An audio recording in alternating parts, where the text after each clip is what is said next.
All Hi. right. Hello. I have with me Patrick from Tempo. Nice to meet you. Cheers. Same as well. Tell me a bit about what's Tempo doing and what your role is. So yeah, cheers. I'm on the solutions team at Tempo. So our solutions largely solve problems around sort of connecting the dots between what people we have and what work can be done, right? So you help to get the whole overview? Yeah, it's help getting it over and help sort of connect that sort of connective tissue between the strategic direction and the execution there, right? Because what tends to happen is you'll have beginning of the year big planning sessions, and organizations will have a list of priorities they want to get through, and like 1,000 spreadsheets to try to sort out who has capacity for what, and then sort of like a cage fight around who's yelling the loudest on what gets prioritized.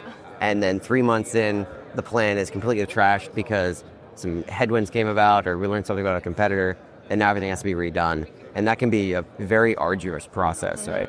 How would the world of your customers look like if you weren't there? It's a lot of spreadsheets and a lot of sort of fighting for attention.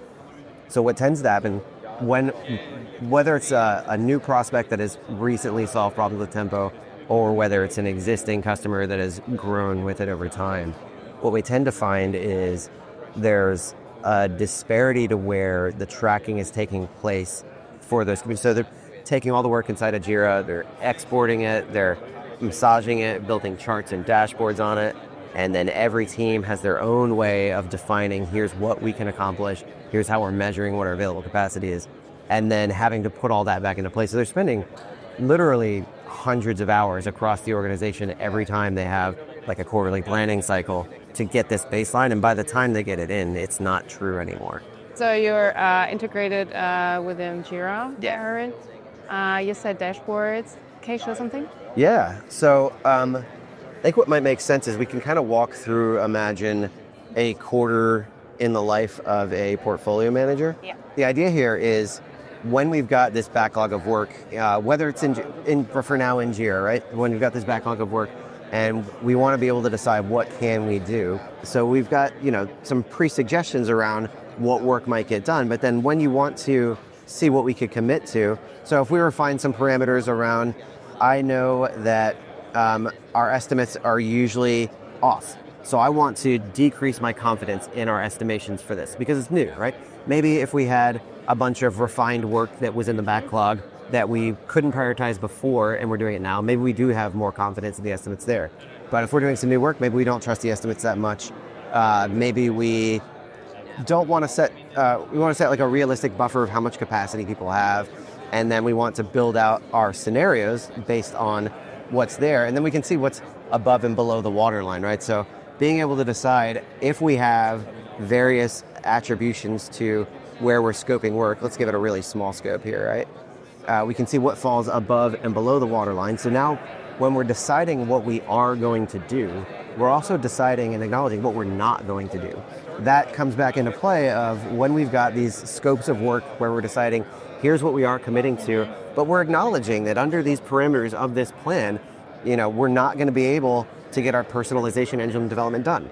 And do we need to change that? Like, do we need to say, all right, here's the initial model, here's the suggestions, but there's still that human intuition where we know, all right, we need to drag this above the waterline, we want to have this to take place, and model out when completion will happen, like what will take place there. But again, this is all, I mentioned sort of beside Jira, right?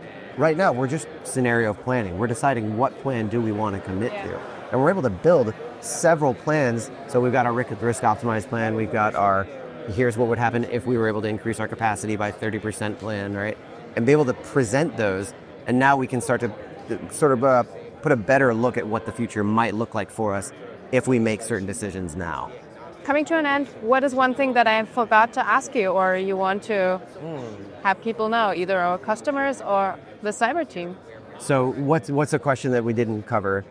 I'd say when solving problems in portfolio management, how does basic arithmetic work? And what I mean by that is, like, when you're looking at strategic portfolio management, the idea of 1 + 1 doesn't equal 2. Like 1 + 1 might equal 3 for some organizations. It might equal 7 for another organization. But each step that you're taking in a direction towards aggregating that work properly and sort of thoughtfully being able to look at your portfolio of work, the way your teams are doing it, has compounding benefits. So whether you're looking at it from a financial aspect or a capacity management aspect or a road mapping aspect, like regardless of how you're looking at it, the more pieces that you're tying into that same thread, the more the benefits are going to be, because you'll end up with a situation where you've got true alignment of the work that's being done to the overall goals that your organization has set. So you help managing complex problems, making right decisions. Yes. Yeah. Yeah, and again, like free up that higher order thinking to be able to make good decisions, right? So it's less work about the work. It's less time digging into spreadsheets or figuring out, like, do I know what we're doing here? And more time with a trusted data set so that you can start to make those hard decisions of what we are and are not committing to. Sounds like an important pillar of the system of work. Indeed. Indeed. Thank you so much.